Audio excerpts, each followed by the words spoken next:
जय हिंद दोस्तों, स्वागत है आप सभी का आपके अपने परिवार गोटुल एकेडमी बिलासपुर में। मैं विवेक आप सभी का स्वागत करता हूं। चलिए, आज हम लोग शुरुआत करने वाले हैं हाई कोर्ट AG3 एग्जाम, जो आज 2023 का जो एग्जाम था 2024 में, आज 28/7 को जो हुआ है ना।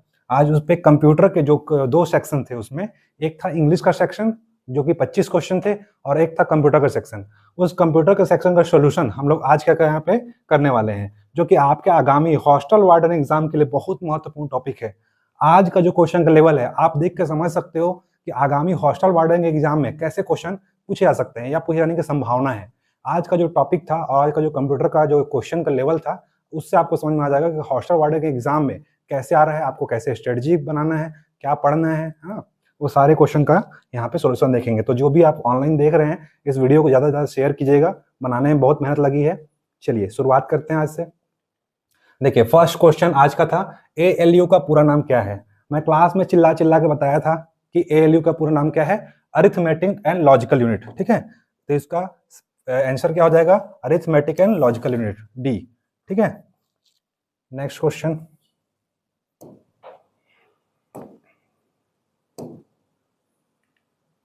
नेक्स्ट क्वेश्चन है, नीचे दिए गए स्टोरेज डिवाइस को उनके बढ़ते गति के क्रम में व्यवस्थित करें।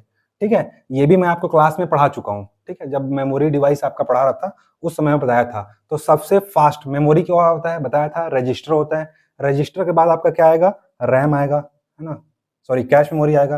कैश मेमोरी बाद क्या आता है, रैम। तो इसका देखते हैं ऑप्शन। तो सबसे पहले देखिए सी ऑप्शन, देखिए क्या बोला है, उनके गति क्रम में व्यवस्थित करें। कौन से क्रम में, इंक्रीजिंग ऑर्डर में। तो सबसे फास्ट क्या होता है, रजिस्टर। रजिस्टर के बाद क्या होगा, कैश। ठीक है, तो देखिए कैश कहाँ है यहाँ पे, कैश मेमोरी देखिए सी ऑप्शन। अब ये सी ऑप्शन इसमें है, इसमें है और इसमें है। ठीक है, तो कैश मेमोरी के बाद क्या आना चाहिए, रैम आना चाहिए। सी के बाद ए आना चाहिए। ठीक है, उसके बाद देखिए ये ऑप्शन आ गया तो ये कट गया। ठीक है, नेक्स्ट ये भी, ये आ गया, ये भी कट गया। अब बचा क्या, बी। अब देखो सी ए बी दोनों में है, तो बी क्या आ जाएगा, अपना सॉलिड स्टेट ड्राइव। ठीक है, उसके बाद क्या आना चाहिए, हार्ड डिस्क ड्राइव, और लास्ट में आना चाहिए ऑप्टिकल डिस्क। तो आपका पहला ऑप्शन ये क्या हो जाएगा, सही हो जाएगा। ठीक है, चलिए, तो इसका आंसर क्या हो जाएगा, ए ऑप्शन। नेक्स्ट देखिए, ये अब मैं पढ़ाया था कैश मेमोरी होता है। कैश मेमोरी क्या होता है, बफर बफर मेमोरी बोलते हैं इसको। मेन मेमोरी और सीपीयू के बीच में ये रहता है, इसलिए इसको क्या बोलते हैं, बफर मेमोरी, है ना। कैश मेमोरी को बफर मेमोरी भी कहा जाता है। ठीक है, आप देख सकते हैं, इसका PDF आपको टेलीग्राम ग्रुप में मिल जाएगा या हमारे व्हाट्सएप ग्रुप में। चलिए, ये सब देख सकते हैं, कैश मेमोरी 3D DVD में लगा होता है। चलिए, इसका देखते हैं स्पीड स्टोरेज डिवाइस। देखिए कैश मेमोरी क्या होता है, इसका स्पीड क्या होता है, 1 से 20 नैनोसेकेंड। ठीक है, रैम का कितना होता है, 10 से 25 GB प्रति सेकेंड। ठीक, सॉलिड स्टेट ड्राइव क्या होता है, 500 से 3500 MB प्रति सेकेंड। हार्ड डिस्क ड्राइव का कितना होता है, 80 से 160 MB प्रति सेकेंड। और ऑप्टिकल डिस्क कितना होता है, 1.2 MB प्रति सेकेंड। तो इससे आप देख सकते हैं, ये आपके एग्जाम में क्वेश्चन में आया था। ठीक है, आपको स्पीड पूछा गया था, क्रम इंक्रीजिंग ऑर्डर में। तो सबसे ज्यादा स्पीड, ठीक है, कम स्पीड फिर कम स्पीड, है ना, ये इस तरह लगाना था। तो आपको ये याद नहीं रखना है, क्रम याद रखना है। सबसे पहले क्या होगा, उससे कैश फास्ट क्या होता है, रजिस्टर मेमोरी पढ़े थे, 2 से 10 नैनोसेकंड होता है रजिस्टर का। ठीक है, रजिस्टर कितना होगा, रजिस्टर का कितना होता है, 2 से 10 नैनोसेकंड। अगर आपके नेक्स्ट एग्जाम अगर आया तो पहले रजिस्टर होगा, फिर कैश मेमोरी होगा, फिर रैम होगा, फिर सॉलिड स्टेट ड्राइव होगा, फिर हार्ड डिस्क ड्राइव होगा, फिर ऑप्टिकल डिस्क होगा। ठीक है, चलिए नेक्स्ट क्वेश्चन देखते हैं। नेक्स्ट क्वेश्चन, हाँ, हमारे यहाँ गोटुल एकेडमी के द्वारा अभी हॉस्टल वार्डन की फ्री क्लास चल रही है 11 जुलाई से शाम को 5 बजे से। ठीक है, पूर्णतः निःशुल्क क्लास है। आप सब जो भी अपने फ्रेंड्स दोस्त जो भी आपके होंगे उनको सूचित कर सकते हैं। ठीक है, अभी तक सारी क्लासेस यूट्यूब में डल रही हैं, 15 क्लास हो चुका है। तो जिनको भी जरूरत होगा आप उनको इन्फॉर्म कर सकते हैं। नेक्स्ट क्वेश्चन आया था, क्वेश्चन नंबर 3, खाली स्थान में लिखा गया प्रोग्राम बिट्स का एक संग्रह है और खाली स्थान में लिखा गया प्रोग्राम मशीन कोड के प्रतीकात्मक प्रतिनिधित्व का उपयोग करता है। ठीक है, तो इसको हिंदी में ना पढ़ के मैं बताया था कि कंप्यूटर के क्वेश्चन कैसे पढ़ना है, इंग्लिश लैंग्वेज में पढ़ना है। ठीक है, तो इंग्लिश लैंग्वेज में देखिए क्या लिखा हुआ है, a program written in dash dash dash is a collection of bits. क्या लिखा हुआ है, bits and programming written in dot dash use in the symbolic representation of machine code. देखो बताया था कि बिट्स जो भी क्या होगा, किस फॉर्म में होता है, 0 और 1 के फॉर्म में होता है। और 0 1 कौन सा होता है, मशीन लैंग्वेज। ठीक है, तो ये देखो पहला ऑप्शन है और डी ऑप्शन, ये तो कट जाएगा, तो मशीन लैंग्वेज पहले में आएगा। ठीक है, अभी 2 ऑप्शन है। अब बचा नेक्स्ट देखते हैं, a program written in machine language collection of bits, bits समझ में आया 0 और 1, और 0 1 क्या होता है बताया था, मशीन लैंग्वेज होता है। And a program written with data dash in use in the symbolic representation, ठीक है, सिंबॉलिक कोड में किसका यूज किया जाता है, तो असेंबली लैंग्वेज। तो इसका जो राइट आंसर हो जाएगा वो कौन सा होगा, डी, ठीक है, पहला ऑप्शन कट जाएगा। आप ऑप्शन काट के भी बना सकते हो, ठीक है। तो यहाँ पे फिल इन द ब्लैंक्स में गया था, तो इससे आपको पकड़ना था, बिट से और सिंबॉलिक रिप्रेजेंटेशन से, ठीक है। तो ये बिट्स था इसलिए यहाँ पे क्या आएगा, मशीन लैंग्वेज, और यहाँ पे सिंबॉलिक रिप्रेजेंटेशन कोड में किसका होता है, असेंबली लैंग्वेज का, तो असेंबली लैंग्वेज यहाँ पे आएगा। तो इसका सही आंसर क्या हो जाएगा, डी। चलिए नेक्स्ट क्वेश्चन देखते हैं। नेक्स्ट क्वेश्चन, अच्छा इसके बारे में देख लेते हैं। कंप्यूटर भाषाओं को आमतौर पर 3 प्रमुख श्रेणियों में बांटा गया है, ठीक है। 3 प्रमुख श्रेणियां कौन सी होती हैं, high level language, low level language और असेंबली लैंग्वेज, ठीक है। जब इसके बारे में नेक्स्ट लेक्चर में हम लोग क्लास में करेंगे तो इसके बारे में डिटेल जानकारी लेंगे। यहाँ पे आपके द्वारा बता दिया गया कि हाई लेवल लैंग्वेज क्या होता है। एग्जाम्पल के लिए पाइथन, ये भी आपके एग्जाम में आया हुआ था, जावा, है ना, ये सारे क्या है, हाई लेवल लैंग्वेज है, जिसका यूज किसे किया जाता है, वेबसाइट निर्माण में, है ना। तो ये सब आपके टेलीग्राम में मिल जाएगा। अभी समय बचाते हुए हम लोग आगे नेक्स्ट क्वेश्चन देखते हैं। आपको ये सारे पीडीएफ आपको मिल जाएंगे, आप वहाँ पे देख सकते हैं। नेक्स्ट है low level language. Low level language क्या होता है, निम्न स्तरीय भाषा होती है जो प्रोग्रामिंग भाषाएं होती हैं, मशीन के हार्डवेयर के करीब होती हैं। इन भाषाओं में कोडिंग करना आसान हो जाता है, क्यों, क्योंकि ह्यूमन लैंग्वेज के नजदीक होते हैं। बाकी सारे क्या होते हैं, मशीन लैंग्वेज यानी कि 0 1 के फॉर्म में होता है, जो ह्यूमन लैंग्वेज के समझ से बाहर होते हैं। इसीलिए क्या होता है, ये मशीन कोडिंग करना आसान हो जाता है, ठीक है। तो असेंबली लैंग्वेज में क्या आता है, x86 असेंबली, ये एक असेंबली भाषा है जो कि x86 आर्किटेक्चर पर आधारित है, ठीक है। तो ये सारे चीज आपको पीडीएफ मिल जाएगा, आप आराम से पढ़ते रहिएगा। हम लोग नेक्स्ट अभी क्या करते हैं, आगे क्वेश्चन में चलते हैं। चलिए देखिए नेक्स्ट क्वेश्चन बताया था हाई लेवल लैंग्वेज आ गया, एग्जाम्पल में ही था। पाइथन क्या है, तो पाइथन क्या है, प्रोग्रामिंग लैंग्वेज है, ठीक है, हाई लेवल लैंग्वेज है, ठीक है। पाइथन, पाइथन क्या है, अब देखिए पाइथन क्या है, एक हाई लेवल लैंग्वेज, अभी एग्जांपल हम देखे थे। पाइथन क्या है, हाई लेवल लैंग्वेज है, इंटरप्रेटेड प्रोग्रामिंग भाषा है। अगर आगे एग्जाम, अगर कोई भी आगे एग्जाम आता है तो उसमें अलग से ऐसा भी क्वेश्चन बन सकता है कि पाइथन क्या है, तो इंटरप्रेटेड प्रोग्रामिंग भाषा। आप लोग को बताया था कंप्यूटर कोई भी चीज क्या करना है, इंग्लिश में पढ़ना है। इंग्लिश में देख के बनाओगे तो ज्यादा अच्छे से क्या होगा, आपका क्लियर होगा। तो कंप्यूटर के पेपर में या सेक्शन में इंग्लिश सेक्शन देख करके आपको सॉल्व करना है। तो नेक्स्ट एग्जाम में ये पूछ सकता है कि पाइथन क्या है, तो पाइथन क्या है, एक इंटरप्रेटेड प्रोग्रामिंग भाषा है। इसे आविष्कारक कौन है, तो गुइडो वैन रोसुम, ठीक है, इनका नाम याद रखना है। आगे कोई भी एग्जाम हो सकता है, वो पूछ सकता है कि इसके आविष्कारक कौन है, आप आविष्कारक पूछता है ना, तो गुइडो वैन रोसुम 1991 में इसको क्या किया था, उन्होंने विकसित किया था, ठीक है। इसके बारे में बहुत सारा डेटा दिया हुआ है, आप क्या करिए, आराम से पढ़ते रहिएगा। चलिए आगे मेन जो चीजें हैं मैं यहाँ पे डील कर रहा हूँ। चलिए नेक्स्ट क्वेश्चन क्या था, निम्नलिखित माइक्रोसॉफ्ट विंडो ऑपरेटिंग सिस्टम के संस्करणों का सही कालानुक्रम क्या है, ठीक है। ये माइक्रोसॉफ्ट विंडो, ठीक है, इसके सबसे पहले क्या जानते थे हम लोग, माइक्रोसॉफ्ट विंडो को इंटरफेस मैनेजर नाम जानते थे, ठीक है, इंटरफेस में जानते थे। फिर 1985 में, 1983 में आया था, 1985 में सबसे पहले क्या आया था, विंडोज 1.0 वर्जन। चलिए यहाँ पे क्रम में हम लोग देखेंगे डिटेल। अभी हम लोग देखते हैं कि इसका सोल्यूशन क्या होना चाहिए। तो सबसे पहले क्या आया था, विंडोज एनटी, इसके हिसाब से, ऑप्शन हिसाब से विंडोज एनटी, ठीक है। उसके बाद क्या आता है, आप देखते हैं डी ऑप्शन कहाँ पे है, तो डी ऑप्शन आपका 2 में है, यानी कि बी और सी। तो ए और सी, डी क्या हो गया, कट गया। देखो डी के बाद क्या दिया हुआ है, सी, मतलब विंडोज 2000। तो देखो 2000 है ना, वो 2000 में ही आया हुआ है, तो डी के बाद सी हो गया, ठीक है। उसके बाद क्या आना चाहिए, Windows XP, sorry Windows Vista, ठीक है, डी सी और इसके बाद आएगा ए, है ना, डी सी ए, है ना। उसके बाद आना चाहिए आपका बी, सबसे लास्ट में क्या है, विंडो 7 आया हुआ है, तो आपका सी आंसर सही हो जाएगा, ठीक है। चलिए इसके बारे में आगे देखते हैं, इसका डिटेलिंग। देखिए सबसे पहले विंडोज 1.0 कब आया था, 1985 में। विंडोज 2.0 कब आया था, 1987 में।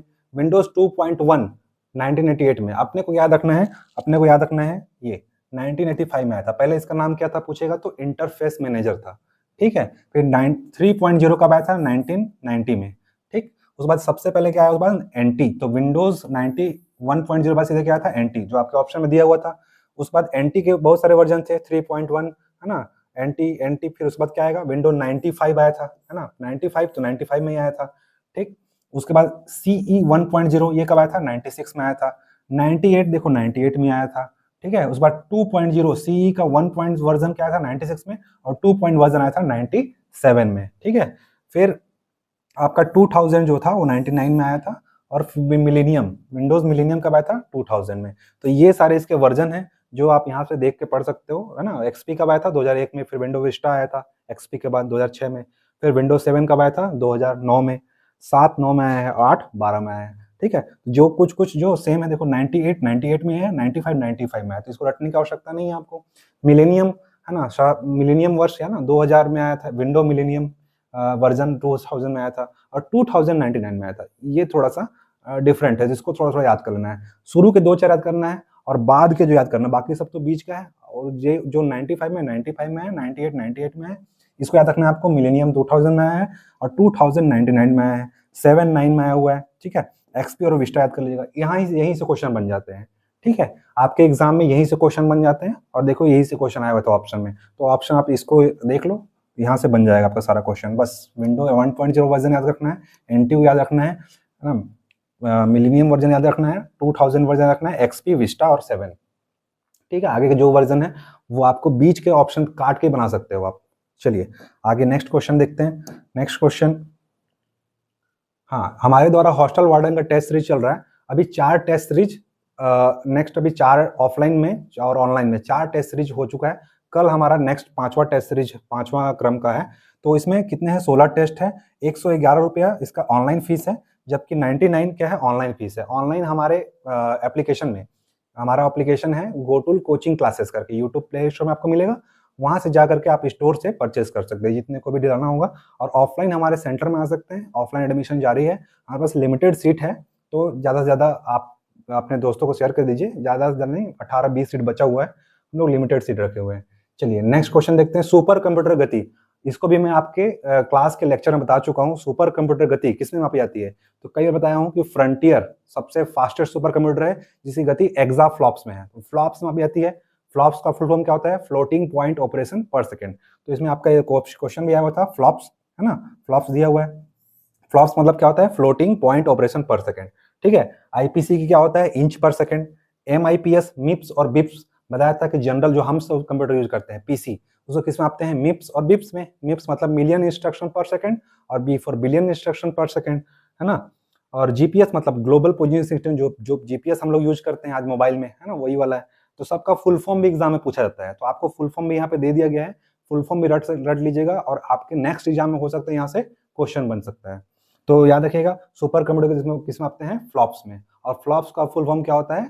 फ्लोटिंग पॉइंट ऑपरेशन पर सेकंड। वर्तमान में विश्व का सबसे फास्टेस्ट सुपर कंप्यूटर कौन सा है? तो फ्रंटियर। आपको क्लास में ये चीज पढ़ाया था, ठीक है, ये भी एग्जाम में आया हुआ है। नेक्स्ट क्वेश्चन क्या है? सीपीयू का कौन सा घटक कंप्यूटर सिस्टम के अन्य घटकों की गतिविधियों को नियंत्रित करता है? हिंदी पढ़ने थोड़ा अजीब सा लग रहा है, इंग्लिश पढ़ते हैं। Which unit of a CPU control the activities of the all units of the computer system? ये भी आपके क्लास में शुरुआत में जब कंप्यूटर का उद्भव एवं विकास पढ़ा रहा था, जनरल सामान्य बच्चे, वहां बता चुका था। देखो सीपीयू के 3 भाग होते हैं, कंट्रोल यूनिट, मेमोरी यूनिट और एएलयू, ठीक है। कंट्रोल यूनिट काम क्या होता है? नियंत्रित करना, बताया था, कंट्रोल करना, है ना। और वहीं पे पूछा गया है, सी ऑप्शन में क्या दिया हुआ है? Control unit. तो इसका सही आंसर क्या हो जाएगा? सी हो जाएगा, कंट्रोल यूनिट, क्योंकि बोला ना अन्य घटकों और गतिविधियों क्या करता है? नियंत्रित करता है। नियंत्रित को ही क्या बोला है यहाँ पे? Controls of the activities of all other units. तो कंट्रोल यूनिट इसका सही आंसर हो जाएगा। नेक्स्ट क्वेश्चन क्या है? इनमें से कौन से या कौन सा इंपैक्ट प्रिंटर का प्रकार है? तो देखो इंपैक्ट प्रिंटर क्या होता है? इंपैक्ट मतलब जिसपे असर, इंपैक्ट का मतलब जिसमें क्या होता है? असर पड़ता है। तो देखो लेजर प्रिंटर क्या है? नॉन इंपैक्ट प्रिंटर है। डेजी व्हील, देखो लेजर प्रिंटर क्या है? नॉन इंपैक्ट प्रिंटर, जिसको काट दिए, ठीक है। जब जहां जहां ए ऑप्शन है उसको काट दो, एग्जाम ऐसे बनाना रहता है, ए काट दो। अब बचा क्या? अब देखो इंकजेट प्रिंटर। इंकजेट प्रिंटर भी क्या है? Non impact printer. अभी हम लोग प्रिंटर में पहुंचे नहीं है, इनपुट डिवाइस चल रहा है। जब आउटपुट डिवाइस होगा तो प्रिंटर के बारे में बहुत डिटेल में पढ़ना है ना, वहां पे आपको बताऊंगा। अभी इतना याद रखना है कि लेजर प्रिंटर क्या होता है? नॉन इंपैक्ट होता है। इंकजेट प्रिंटर भी क्या होता है? नॉन इंपैक्ट होता है। तो ये तो कट गया, तो बचा डी। डी, अब देखो डी कहाँ पे? यहाँ पे है, ठीक है। तो पहला ऑप्शन ए, सी और डी बट कट गया, बचा क्या? बी। तो इसका सही आंसर क्या हो जाएगा? बी हो जाएगा। चलिए आगे देखते हैं नेक्स्ट क्वेश्चन। हाँ, ये प्रिंटर के प्रकार है। इंपैक्ट, इंपैक्ट में Daisy wheel, dot matrix. Non impact में आता है इंकजेट, थर्मल, लेजर। तो ये आप अभी हम लोग डिटेल में पढ़ेंगे, है ना। आपको पीडीएफ आएगा, इसमें से आप देख सकते हो, सारे प्रिंटर्स के पिक्चर्स भी दिए हुए हैं। हाँ, ये हमारे द्वारा अभी 1 अगस्त से नया बैच शुरू हो रहा है, सीजी पीएससी प्रीलिम्स और सीजी व्यापम का। प्रीलिम्स के साथ व्यापम की क्लास जो होगी फ्री दिया जा रहा है ना। जो भी एक्स्ट्रा सब्जेक्ट होते हैं व्यापम में, पीएससी के कोर्स के साथ मिनिमम फीस हमारे शुरू के 30 स्टूडेंट के लिए मात्र 10,000 रुपये फीस है ना। पूरे कोर्स को कराया जाएगा, साथ में आपको पीडीएफ नोट्स प्रोवाइड किए जाएंगे जो भी सॉफ्ट कॉपी होंगे, और साथ में उसके साथ टेस्ट सीरीज भी आपको अवेलेबल कराया जाएगा। ठीक है, तो जिनके भी आवश्यकता होगी पीएससी प्रीलिम्स व्यापम से संबंधित जो भी कोर्स करना चाहते हैं वो आ सकते हैं। 7 डेज का डेमो क्लासेस अवेलेबल है, ऑनलाइन और ऑफलाइन दोनों माध्यम में उपलब्ध है। आपको जो भी संपर्क नंबर होगा हमारे ग्रुप में टेलीग्राम में आपको पीडीएफ मिलेगा, उसमें संपर्क कर सकते हैं। चलिए नेक्स्ट क्वेश्चन है, निम्नलिखित को मिलाइए, मैच द फॉलोइंग। ठीक है, अब देखो फायरफॉक्स किसका है? फायरफॉक्स किसका है? मोजिला का, है ना। मोजिला कंपनी का क्या था? फायरफॉक्स था। फायरफॉक्स क्या है? Web browser. इंटरनेट एक्सप्लोरर किसका है? माइक्रोसॉफ्ट का। गूगल का क्या है? क्रोम। सफारी क्या है? एप्पल का। एप्पल क्या आता है? सफारी। इंटरनेट एक्सप्लोरर क्या है? माइक्रोसॉफ्ट। अब मिला लो। ठीक है, फायरफॉक्स क्या है? मोजिला का। तो ए का क्या आ जाएगा? 2। अब देखो ए का 2 किसमें है? इसमें है और इसमें है। अब बचा ऑप्शन, इसको काट दिए। ठीक है, अब देखो बी का 4 इंटरनेट एक्सप्लोरर क्या है? माइक्रोसॉफ्ट का। तो बी का 4 ये है, दोनों में ऑप्शन मांग गया। चलो तीसरा देखते हैं, सफारी किसका? एप्पल का। सी का 1। देखो सी का 2 है, मतलब ये क्या हो गया? कट गया, है ना। बचा क्या? ये, है ना, सी का 1। ठीक है, सी का 1 इसमें भी है। क्रोम का क्या है? गूगल। तो डी का 3। तो डी का 3 किसमें है? इसमें। तो ये आपका ऑप्शन ए हो जाएगा। ठीक है, चलिए इसी तरह आगे भी हम लोग क्या कर रहे हैं? सॉल्व करते चलेंगे। नेक्स्ट क्वेश्चन देखते हैं। हाँ, ये देख सकते हैं, मोजिला फायरफॉक्स का है, वेब ब्राउजर सफारी है, गूगल क्रोम गूगल का है, इंटरनेट एक्सप्लोरर है ना, कब आया था? 1995 में। ये सब आपको पीडीएफ में प्रोवाइड कर दिया जाएगा। नेक्स्ट क्वेश्चन देखते हैं, 10वां नंबर। यहाँ पे कथन और कारण दिया हुआ है, 2 कथन दिए हुए हैं। अभी कथन ए में बोला गया है और कारण के ए आर के रूप में नामांकित किए गए हैं। दोनों कथनों को ध्यान से पढ़ना है और उसको कूटों की सहायता से सही उत्तर के चुनाव करना है। तो देखिए हम लोग सही उत्तर का चुनाव करना चाह रहे हैं हम लोग। पहला कथन, अभी कथन क्या बोला गया? रैंडम एक्सेस मेमोरी रैम का उपयोग कंप्यूटर के संचालन के दौरान डेटा और इंस्ट्रक्शन को संग्रहित मतलब स्टोर करने के लिए किया जाता है। सही बात है, हम लोग पढ़े थे कि रैम का यूज क्या होता है? जब हम लोग वर्क कर रहे होते हैं उस समय अस्थायी रूप से डेटा कहाँ होता है? आपके रैम में स्टोर होता है। तो संचालन मतलब जब काम कर रहे होते हैं उसके दौरान डेटा क्या होता है? आपके निर्देश, डाटा और इंस्ट्रक्शन को कहाँ संग्रहित करने के लिए आता है? अस्थायी रूप से होता है। ठीक है, अब इसको देखो, कई बार बोला था कि आप लोग को हिंदी में नहीं याद रखना है, इंग्लिश में याद करना है, वही क्वेश्चन आ गया। रैम एक क्या बोला है? नॉन वोलाटाइल मेमोरी है। नहीं, रैम क्या है? वोलाटाइल। वोलाटाइल मतलब क्या होता है? अस्थायी। बताया था कई बार, बार बार बोला कि इंग्लिश में याद करना है, हिंदी में नहीं याद करना है। रैम क्या है? अस्थायी मेमोरी है, यानी कि वोलाटाइल है। और नॉन वोलाटाइल मतलब क्या होता है? स्थायी। ठीक है, बताया था प्राइमरी का एक अपवाद है, कौन? रोम। और रोम क्या है? नॉन वोलाटाइल है, मतलब स्थायी है। तो ये कथन क्या है? कारण क्या है? गलत है। जबकि कथन क्या है? अभिकथन आपका सही है। तो ये पहला ऑप्शन पढ़ते हैं, अभिकथन ए और आर दोनों सत्य हैं और कारण आर अभिकथन की सही व्याख्या करते हैं। तो करता है क्या सेकंड व्याख्या? नहीं करता है, तो पहला ऑप्शन कट हो जाएगा। दूसरा ऑप्शन, अभिकथन ए और आर दोनों सही हैं लेकिन कारण आर अभिकथन की व्याख्या नहीं है। ठीक है, व्याख्या नहीं है ऐसा भी नहीं है, पर नेक्स्ट क्वेश्चन देखते हैं हम लोग। नेक्स्ट ऑप्शन, अभिकथन ए सत्य है लेकिन आर असत्य है, ये सही है। ठीक है, देखो ए सही है लेकिन आर गलत है। ठीक है, तो ये ऑप्शन कट गया, ये ऑप्शन कट गया, बचा क्या? सी। तो सी इसका आंसर है। ठीक है, इस बारे में दिया गया है इलेक्ट्रॉनिक मेमोरी क्या होता है? नॉन वोलेटाइल, वोलेटाइल आपको उसमें मिल जाएगा। वोलेटाइल में क्या आता है? रैम। रैम के भी 2 प्रकार होते हैं, डी रैम और एस रैम, पढ़े थे हम लोग। चलिए नेक्स्ट क्वेश्चन देखते हैं। नेक्स्ट क्वेश्चन है, निम्नलिखित में से कौन सी सेवा ईमेल, इलेक्ट्रॉनिक मेल मतलब, देखो इलेक्ट्रॉनिक मेल मतलब ईमेल सिस्टम के माध्यम से उपलब्ध नहीं है? पहला है कंपोजिंग, दूसरा है ट्रांसफरिंग, तीसरा है रिपोर्टिंग और चौथा है वेब सर्फिंग। सर्किंग लिख दिया है यहाँ पे, क्या होगा? वेब सर्फिंग होगा। ठीक है, तो ईमेल के माध्यम से हमको कंपोजिंग मिलता है, ट्रांसफरिंग मिलता है, रिपोर्टिंग मिलता है, लेकिन वेब सर्फिंग नहीं मिलता है ना। बोला है कौन सा? नहीं होता, उपलब्ध नहीं होता। तो हमारे द्वारा कौन सा उपलब्ध नहीं होता? वेब सर्फिंग, इंटरनेट के माध्यम, सॉरी ईमेल के माध्यम से उपलब्ध हमें नहीं होता है। चलिए नेक्स्ट क्वेश्चन देखते हैं। नेक्स्ट क्वेश्चन देखो, वेब सर्फिंग इंटरनेट कनेक्शन और वेब ब्राउजर के माध्यम से उपलब्ध होती है। ठीक है ना, इंटरनेट देखो लिखा हुआ है, वेब सर्फिंग किस माध्यम से उपलब्ध होगा? इंटरनेट कनेक्शन और वेब ब्राउजर के माध्यम से होता है, जबकि ईमेल के माध्यम से नहीं होता। इंटरनेट कनेक्शन में क्या कहता है? ये सारे आपके दिए हुए हैं, आप पढ़ सकते हो डिटेल में। हम लोग आगे देखते हैं नेक्स्ट क्वेश्चन। हाँ, ये हमारे द्वारा वोटुल पब्लिकेशन की कंप्यूटर की बुक है, जिसमें ये फर्स्ट संस्करण जो 2022 में का था, इसका लेटेस्ट संस्करण भी आ चुका है। आप ले सकते हो मार्केट में। 5000 क्वेश्चन का कलेक्शन है। इतना किसी भी छत्तीसगढ़ में लोकल पब्लिकेशन में किसी का आपके पास नहीं मिलेगा। 5000 में लगभग 150 से अधिक एग्जाम और लगभग 100 से अधिक क्वेश्चन पेपर का, मतलब अलग अलग डिपार्टमेंटल एग्जाम और Vyapam, PSC, SSC, banking, railway, IBF, PS, सारे एग्जाम का क्वेश्चन कलेक्शन मिल जाएगा, ठीक है। इसमें फर्स्ट वॉल्यूम में 65 प्लस विशाल संग्रह है, 13 से लेकर के फूड इंस्पेक्टर 2022 तक का मिलेगा। और नेक्स्ट ये जो आया है सेकंड संस्करण, इसमें मिलेगा आपको मंडी बोर्ड 2024 तक के जो एग्जाम हुए थे 22 से, उसे मिलेगा। तो दोनों मिलाकर के लगभग उसमें 3000 प्लस है और इसमें 2000 प्लस क्वेश्चन है। साथ ही में वन लाइनर, शॉर्ट नोट्स है, चैप्टर वाइज रिवीजन है, ठीक है। मतलब ये समझ लो एक रिवीजन बुक है। आप जितने भी 4-5 बुक मिलाकर के जो भी आप पढ़ रहे होगे उसके हिसाब से है ना, इसमें बना सारे डिटेल्स आपके मिल जाएगा, है ना। आप रिवीजन कर सकते हो लास्ट में, लास्ट के बचे हुए टाइम में सारा चीज इसमें डला हुआ है। वन लाइनर, शॉर्ट नोट्स, आपका सारे चीज चैप्टर वाइज रिवीजन के हिसाब से क्वेश्चन, एमसीक्यू, उसके नीचे डिटेलिंग भी किया हुआ है। चलिए नेक्स्ट क्वेश्चन देखते हैं। निम्नलिखित को मिलाया, match the following. Match the following आया है, देखो फायरवॉल, फायरवॉल है ना। अभी हम लोग आगे पढ़ेंगे नेटवर्क, नेटवर्क और डाटा सिक्योरिटी, जब चैप्टर चलेगा वहां पढ़ेंगे। तो फायरवॉल क्या होता है? तो फायरवॉल जो होता है कंप्यूटर के हैकर्स के हमले को बचाता है ना, ठीक है।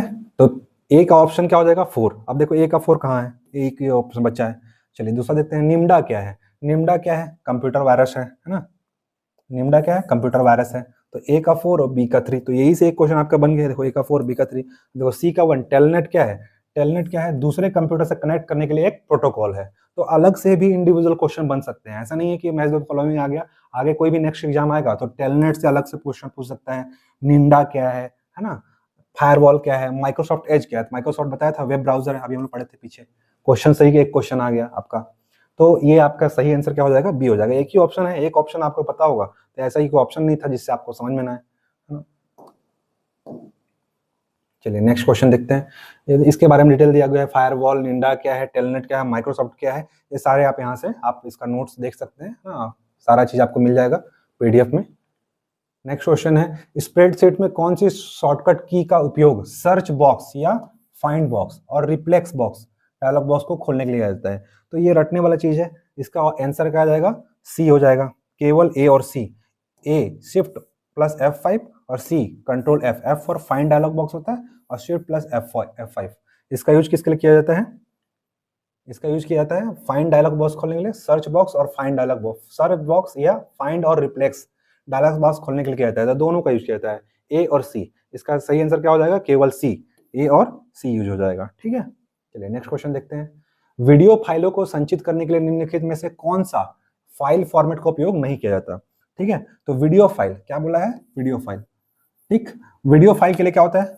MOV, M for movie, M for movie से याद कर सकते हो, है ना। वीडियो, WEBM, इसका भी यूज किया जाता है। BMP याद रखना, बिट मैप इमेज। आप जो पेंट यूज करते हो ना, पेंट, पेंट को जब सेव करते हैं उसको कौन से फॉर्मेट में होता है? तो BMP। तो इसको क्या बोलते हैं? Full form bit map image, bit map image, ठीक है। इसी क्या बोलते हैं? BMP format.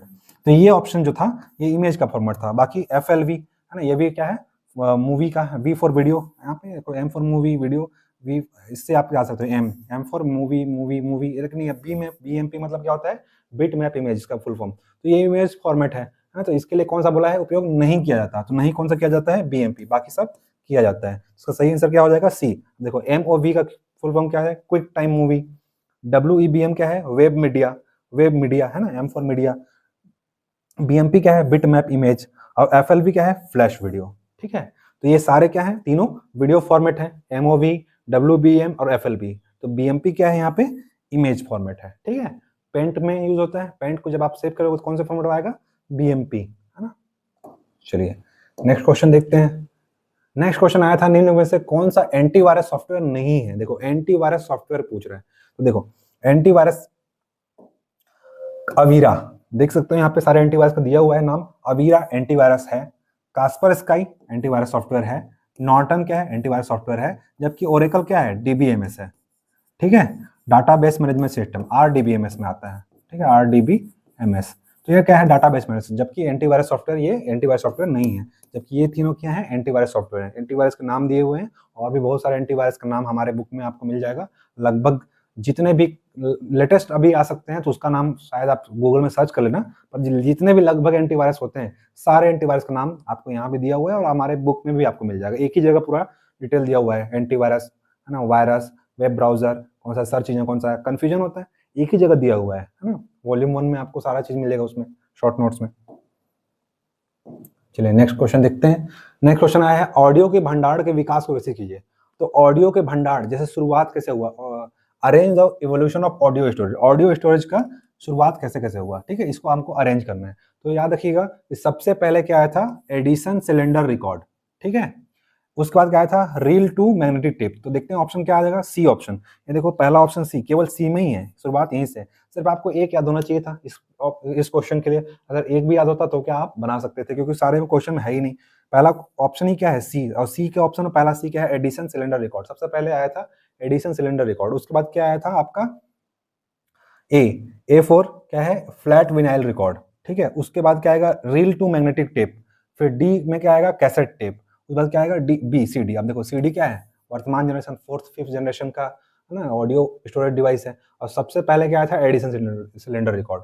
तो इस ऑप्शन को देख करके आप बना सकते थे। केवल एक ही ऑप्शन है जिसमें सी है, ठीक है, तो बाकी सब क्या है, गलत है। तो इसका सही आंसर क्या हो जाएगा, सी हो जाएगा। चलिए इसके बारे में आगे नेक्स्ट सारा डिटेल दिया हुआ है, देखते हैं।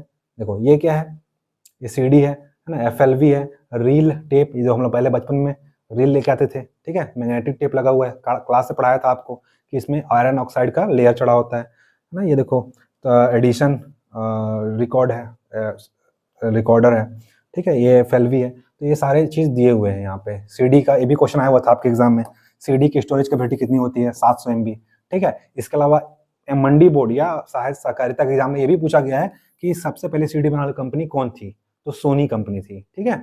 CD मतलब क्या होता है, compact disc, R for recordable. ये भी क्वेश्चन आपके एग्जाम में आया हुआ है, कॉम्पैक्ट डिस्क रिकॉर्डेबल, है ना, एक बार लिखो बार बार पढ़ो, ऐसा क्वेश्चन शायद दिया था वहां पे। तो CDR, ये सारे क्वेश्चन यहाँ से आए, देखो इसी में लिखा हुआ है, और सारे क्वेश्चन यहाँ से 3 बार 4 बार एग्जाम में पूछ चुके हैं, ठीक है। तो ये सब आप देख सकते हो जो भी ऑप्शन में आया था। ये FLV है ना, एडिशन का ये था, ये कैसेट टेप है, ये रील टेप है, ये CD है, ठीक है। चलिए नेक्स्ट, हाँ, ये हॉस्टल वार्डन का टेस्ट सीरीज शेड्यूल है, वो आपको हमारे ग्रुप में मिल जाएगा, आप देख सकते हो यहाँ पे, है ना। 4 टेस्ट हो चुके हैं अभी तक।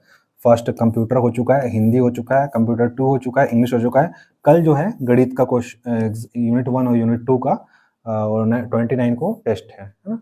तो आप लोग देख सकते हैं, जिसको चाहिए होगा आप बता दीजिएगा, ऑनलाइन ऑफलाइन दोनों मोड में चल रहा है।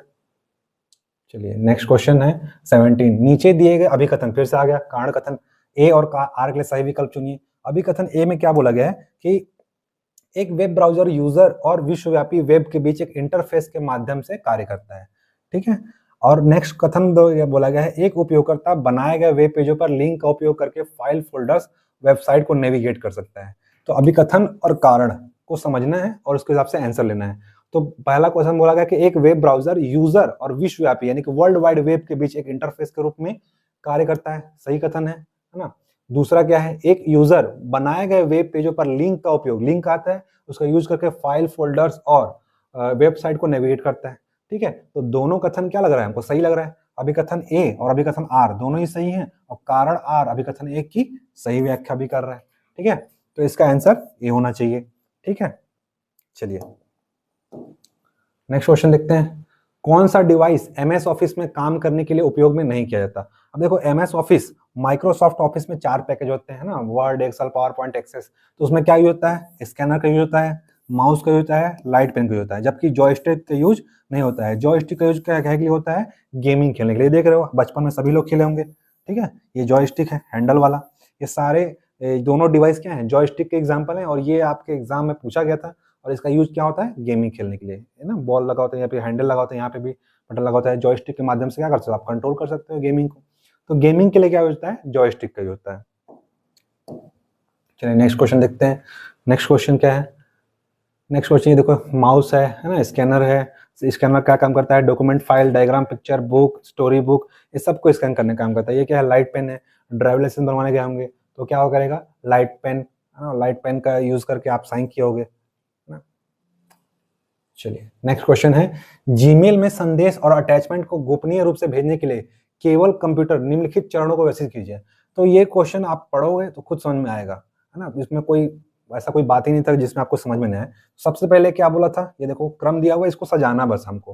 पहला क्वेश्चन क्या था, अपने कंप्यूटर के जीमेल में जाए, ठीक है। सबसे पहले हम कंप्यूटर खोलेंगे, किसी को अगर अटैचमेंट में गोपनीय रूप से भेजना है केवल कंप्यूटर में, तो कौन सा चरण होगा, मतलब प्रोसेस क्या होगा, ये पूछा जा रहा है। तो सबसे पहले क्या करेंगे, अपने कंप्यूटर के जीमेल में हम जाएंगे, तो पहला सी ऑप्शन, अब देखो सी ऑप्शन कहाँ है, केवल एक ही में है ना, तो हमारा एक ही ऑप्शन से बन जा रहा है। सी के बाद क्या जाएगा, डी, डी फॉर कंपोज, है ना, कंपोजिंग में करेंगे। फिर ई फॉर क्या है, टॉगल मोड पर क्लिक करेंगे। फिर ए फॉर समाप्ति तिथि और पासवर्ड को निर्धारित करेंगे। फिर बी फॉर सेव करेंगे। तो ये क्या होगा, हमारा क्रम होगा। तो इसका सही आंसर क्या हो जाएगा, सी हो जाएगा। ठीक है, तो इसमें कुछ नहीं था, बस आपको क्या करना था, क्रम को जमाना था। चलिए नेक्स्ट क्वेश्चन देखते हैं। निम्नलिखित में कौन से कंप्यूटर वायरस के नुकसान है। ठीक है, यहाँ पे क्या पूछ रहा है, नुकसान कौन कौन से हैं। तो पहला नुकसान देखते हैं क्या बोल रहा है, या आपके कंप्यूटर का बहुमूल्य डेटा चुरा सकता है। बिल्कुल सही बात है ना। कंप्यूटर वायरस से क्या होता है, आपका डेटा चोरी हो सकता है। ऑपरेटिंग सिस्टम सेटिंग को अक्षम मतलब डिसेबल कर सकता है, सेटिंग को खराब कर सकता है, ये भी सही बात है। नेक्स्ट बोल रहा है कुछ ऑनलाइन हैकर्स हैं और स्कैमर को रोकता है। भाई ऑनलाइन हैकर स्कैमर को रोकेगा क्यों। ठीक है, ऑनलाइन हैकर्स स्कैमर ही तो इसका यूज करते हैं ना कंप्यूटर का, तो ये तो नहीं है। हाँ, नुकसान, कंप्यूटर डेस्कटॉप पर पॉपअप विज्ञापन प्रदर्शित करता है ना, ऐड आते रहता है आपके मोबाइल में, क्या होगा, बार बार ऐड होता रहा होगा कुछ, अगर आप एप्स इंस्टॉल कर लिए होगे तो ये सब क्या होता है, आपको धोखे से क्या करते हैं, आपका डाटा चुरा लेते हैं। तो ये तीनों सही है, केवल क्या है, सी गलत है। तो कौन से नुकसान है, तो ए नुकसान है, बी नुकसान है और डी नुकसान है। तो इसमें देखते हैं कौन सा है, ए बी और डी। आपका केवल बी ऑप्शन क्या है यहाँ पे सही है ना। वैसे भी सी देखो, सी सी काट दो, यहाँ पे बचा क्या, ए बी और डी, तो ये आपका सही आंसर हो जाएगा। चलिए नेक्स्ट क्वेश्चन देखते हैं। हाँ, ये मेंस टेस्ट सीरीज और प्रीलिम्स टेस्ट सीरीज चल रहा है, आप देख सकते हैं मेंस और प्री दोनों स्टार्ट है हमारे टेस्ट सीरीज। न्यूनतम शुल्क में है, ज़्यादा से ज़्यादा ऑनलाइन ऑफलाइन आप देख सकते हैं। ऑनलाइन एक 1000 और ऑफलाइन सॉरी ऑफलाइन 1000 और ऑनलाइन 799 में मेंस टेस्ट सीरीज है, जबकि प्रीलिम्स टेस्ट सीरीज 199 में ऑनलाइन है और 500 में ऑफलाइन है। सारा डिटेल यहाँ पे दिया हुआ है, पीडीएफ में आप लोग देख लीजिएगा। नेक्स्ट क्वेश्चन देखते हैं, स्टोरेज यूनिट के बढ़ते क्रम का ऑर्डर कैसे कीजिए। ये भी आपके क्लास में मैं सॉल्व करा चुका हूँ। ठीक है, एक मेमोरी, बाइनरी मेमोरी और मेमोरी का पूरा चैप्टर डला हुआ है, 3 चैप्टर डला हुआ है, वहां पे सारा चीज में बताया था। तो सबसे पहले बताया था मैं आप लोग को कि सबसे पहले क्या होता है, बिट, फिर आता है निब्बल, फिर आता है बाइट, फिर केबी एमबी जीबी टीबी, ये क्रम बताया था। देखो यहाँ पे दिया हुआ है, बिट फिर निब्बल फिर बाइट, है ना। पहले आता है बिट, फिर क्या आता है निब्बल, फिर क्या आता है बाइट। तो पहला आंसर क्या हो जाएगा, सी। देखो अब सी कहाँ पे आएगा, एक ही ऑप्शन में आ रहा है, देखो सी। फिर केबी, केबी, एमबी, जीबी, टीबी, ये देखो जीबी। ठीक है, तो ये बी केबी, फिर बी फॉर एमबी, फिर डी फॉर जीबी, ये आपका सही आंसर हो जाएगा। ये देखो दिया हुआ है ना, किलो बाइट। इससे पहले क्या होता है, बिट, उसके बाद क्या आता है निब्बल, 4 बिट बराबर 1 होता है निब्बल, और उसके बाद क्या आता है बाइट। तो आपका क्वेश्चन यहाँ से बना था, ये पीछे ना देखकर यहाँ दिया था byte, kilo byte, mega byte, giga byte. तो इसी क्रम में वैसे करना है, क्लास में मैं पढ़ा चुका हूँ ऑलरेडी पहले से। तो सारे पढ़ाए हुए, लगभग देखो 5 चैप्टर पढ़े हैं, लगभग 10 से 12 क्वेश्चन आ चुका है यहीं से। ठीक है, सीडी भंडारण क्षमता बता चुका था, है ना। 700 क्या होता है, जीबी केबी, ऐसे ही बोला था एग्जाम आएगा, केबी जीबी टीबी एमबी से लिख देता है, और वही क्वेश्चन आ गया देखो 700 एमबी, है ना। बता चुका हूँ कि सबसे पहले क्या हो, कौन सी कंपनी आई थी, सोनी, और ये भी क्वेश्चन पूछ चुका है। देखो फ्लॉपी 1.44 MB, 3.5 इंच बताया था, 3.5 इंच का होता है, और 5.25 इंच और 8 इंच और 8 इंच, ये 3 पढ़े थे। ठीक है, तो सबसे पहले होता है फ्लॉपी 1.4 MB, CD रोम 700 MB, DVD अगर सिंगल लेयर है तो 4.7, डबल लेयर है तो 8.5, ब्लू रे 25 GB, डबल लेयर है तो, सिंगल लेयर तो 25, डबल लेयर है तो आपका 50 GB। इस बात पढ़े थे HVD में सिंगल लेयर तो 100 GB, डबल लेयर है तो 200 GB। फिर हार्ड ड्राइव TB तक होता है, मेमोरी टेप। तो ये सारे आपके यहाँ पे स्टोरेज के मेमोरी के मीडियम है, आप देख सकते हो, हार्ड डिस्क, रैम, रोम, CD DVD, floppy, memory card, कैसा दिखता है। ठीक है, तो ये सारे हैं। नेक्स्ट क्वेश्चन देखते हैं, आर्टिफिशियल इंटेलिजेंस क्या है। वर्तमान में आर्टिफिशियल इंटेलिजेंस चल रहा है 5th और 6th जनरेशन, जो ना नेक्स्ट जनरेशन कंप्यूटर जितने भी आ रहे हैं, सारे में क्या है, आर्टिफिशियल इंटेलिजेंस, रोबोटिक्स, सब चीज का यूज हो रहा है। तो आर्टिफिशियल इंटेलिजेंस क्या है, ये क्वेश्चन पूछा गया था। तो क्या है, पहला क्वेश्चन दिया है कंप्यूटर पर गेम खेलना, पहला ऑप्शन। तो क्या आर्टिफिशियल कंप्यूटर में गेम खेलना है क्या, नहीं, है ना। तो पहला ऑप्शन तो कट गया। दूसरा ऑप्शन क्या दिया हुआ है, मशीन इंटेलिजेंस का निर्माण, क्रिएटिंग अ मशीन इंटेलिजेंस। हाँ सही बात है, आर्टिफिशियल इंटेलिजेंस क्या करता है, मानव बुद्धि के जैसे क्या करता है, मशीन इंटेलिजेंस का निर्माण करता है। इंटेलिजेंस मतलब क्षमता, है ना, बुद्धि। मशीन मतलब मानव बुद्धि के जैसे क्या करता है, काम करता है, मशीन इंटेलिजेंस का निर्माण। तो ये ऑप्शन सही हो सकता है। नेक्स्ट ऑप्शन पढ़ते हैं, अपनी इंटेलिजेंस से कंप्यूटर पर प्रोग्रामिंग करना, नहीं ऐसा नहीं है। अपनी इंटेलिजेंस, कंप्यूटर की कोई अपनी बुद्धि होती ही नहीं है, जब हमारे द्वारा जो इंस्ट्रक्शन दिया जाता है उसके आधार पर क्या करता है कंप्यूटर काम करता है। तो अपनी इंटेलिजेंस से कंप्यूटर प्रोग्रामिंग करना ऐसे तो हो ही नहीं पाएगा। मशीन इंटेलिजेंस का निर्माण, ये सही हो सकता है। नेक्स्ट क्वेश्चन इनमें से कोई नहीं दिया हुआ, इसका सही आंसर क्या होना चाहिए? बी होना चाहिए, ठीक है, क्योंकि कंप्यूटर कोई बुद्धि नहीं होती है ना, नो माइंड, है ना। ये देखो दिया हुआ है, आर्टिफिशियल इंटेलिजेंस विज्ञान की एक शाखा है जो मशीनों को इंसानी बुद्धि जैसी, है ना, बताया था, इंसानी बुद्धि जैसी क्षमता से लैस किया जाता है। इसका उद्देश्य ऐसी मशीन बनाना है ना, ऐसी मशीन बनाना जो इंसान की तरह सोच सके, समझ सके, निर्णय ले सके। एआई में मुख्यतः निम्नलिखित तकनीकों का उपयोग किया जाता है। तो कौन कौन सी तकनीक उपयोग किया जाता है, ये आपके एग्जाम में देखो ऑप्शन में आया था। मशीन लर्निंग यूज किया जाता है, डीप लर्निंग यूज किया जाता है, नेचुरल लैंग्वेज प्रोसेसिंग एनएलपी का यूज किया जाता है, कंप्यूटर विजन का यूज किया जाता है। ये भी मैं टेस्ट में दे चुका हूँ, ठीक है, कंप्यूटर विजन ये आपके टेस्ट में आ चुका है क्वेश्चन, और एसएससी में भी आया था ये क्वेश्चन, तो ये आप पढ़ सकते हो, एआई के बारे में पूरा डिटेलिंग है। हाँ, ये सारे टेक्नोलॉजी यूज करते हैं, machine learning, deep learning, natural language processing, computer vision, ठीक। देखो आर्टिफिशियल इंटेलिजेंस के बारे में थोड़ा सा जान लेते हैं। आर्टिफिशियल इंटेलिजेंस क्या है? अंग्रेज गणितज्ञ कौन थे? Alan Turing. एलन ट्यूरिंग ने ही सबसे पहले क्या था, विचार लाया था, इस विचार को प्रस्तुत किया था, और उन्होंने ट्यूरिंग टेस्ट के रूप में प्रस्तावित किया, है ना। और इसका बोलते हैं ना, प्रस्तुत किया था विचार, कौन दिया था? Alan Turing. लेकिन पापा इसके कौन है? आर्टिफिशियल इंटेलिजेंस के पापा कौन है? जॉन मैकार्थी, ठीक है। 1956 में, देखो विचार कब आया था? 1950 में आया था। कौन लाए थे? Alan Turing. अंग्रेजी गणितज्ञ कंप्यूटर वैज्ञानिक थे। एलन ट्यूरिंग ने इनका विचार प्रस्तुत किया था, कब दिया था? 1950 में, अपने शोध पत्र, जो उनका शोध पत्र था कंप्यूटर मशीनरी एंड इंटेलिजेंस, है ना, रिसर्च पेपर में प्रकाशित किया था। कंप्यूटर मशीनरी एंड इंटेलिजेंस में इस विचार प्रस्तुत किया कि क्या होना चाहिए? एआई लैंग्वेज, एआई होना चाहिए, है ना, मशीन ऐसा सोच सकती है, ऐसे विचार प्रस्तुत किया। पहला विचार यही दिए थे, कौन? Alan Turing. तो अलग से ऐसा क्वेश्चन आता है कि सबसे पहले विचार को प्रस्तुत किया कि मशीन क्या सोच सके, मशीनें ऐसे सोच सकती हैं, है ना, कि विचार को दिया। तो कौन दिया था? एलन ट्यूरिंग, जिसमें क्या किया था? इन प्रश्न को ट्यूरिंग टेस्ट के माध्यम से प्रस्तावित किया था। लेकिन अगर बोलेगा कि एआई के पापा कौन है, एआई के जनक कौन है, तो कौन है? John McCarthy.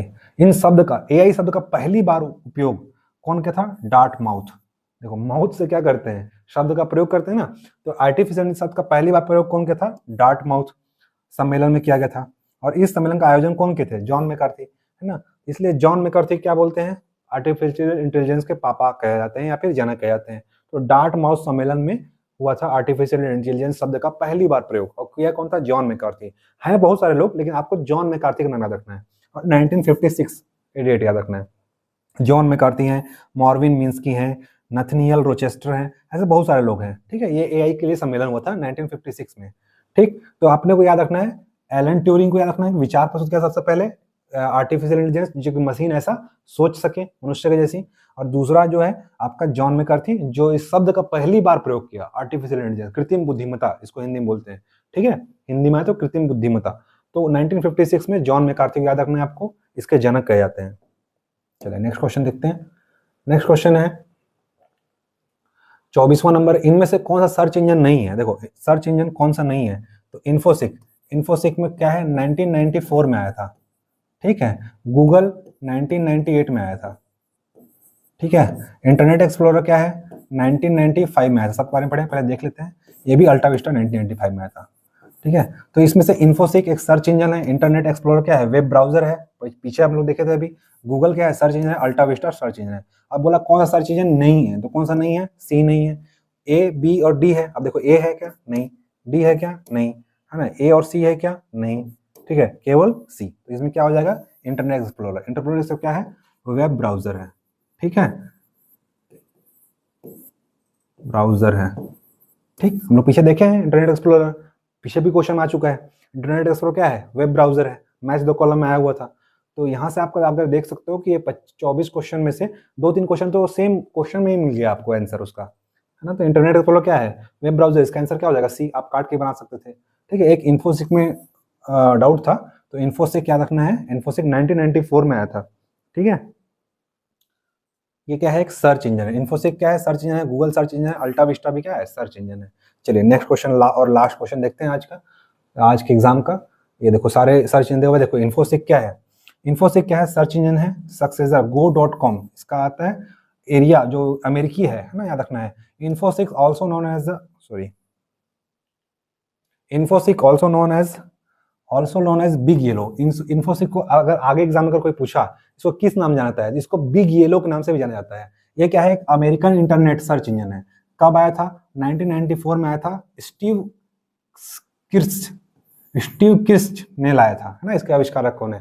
तो Infosys also known as a big yellow, इसको बिग येलो के नाम से भी जानते हैं, अमेरिकी इंटरनेट सर्च इंजन है, 1994 में इसको खोजा गया था, और स्टीव किर्स्ट इसको इसके जनक कहे जाते हैं, है ना।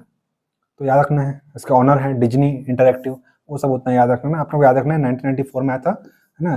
कब, हाँ, इसका नाम क्या है? बिग येलो भी कहा जाता है। अगर बिग येलो क्या पूछ दिया तो भी क्या है, एक सर्च इंजन ही है।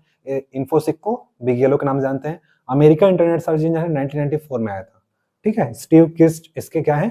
जनक है, मतलब खोज करता है। चलिए, ये सारे सर्च इंजन है। बिंग, है ना, या बिंग गूगल, माइक्रोसॉफ्ट का, ये भी क्वेश्चन पूछा गया है, बिंग किसका है? माइक्रोसॉफ्ट का, ठीक है। माइक्रोसॉफ्ट कंपनी का बिंग सर्च है। गूगल है, वॉर्म अल्फा है, बाइडू है, चाइना का है बाइडू, डक डक गो, है ना, ask.com, गूगल, याहू, AOL, बहुत सारे हैं, AOL, गूगल, बिंग, है ना, इंडेक्स, डक डक गो, ask.com, सब आप देख सकते हो यहाँ पे, ठीक। नेक्स्ट क्वेश्चन और लास्ट क्वेश्चन देखते हैं। चलिए अगला क्वेश्चन देखते हैं। निम्नलिखित को मिलाइए, है ना, इसका CDR और सूची 1 सूची 2 को मिलाना है, ठीक है। तो इसका पहले देखते हैं CDR। आर का मतलब क्या होता है? रिकॉर्डेबल, है ना। तो रिकॉर्डेबल मतलब क्या है? Write once read. R for क्या होता है? रिकॉर्डेबल। तो आर फॉर रिकॉर्डेबल, रिकॉर्डेबल मतलब क्या होगा?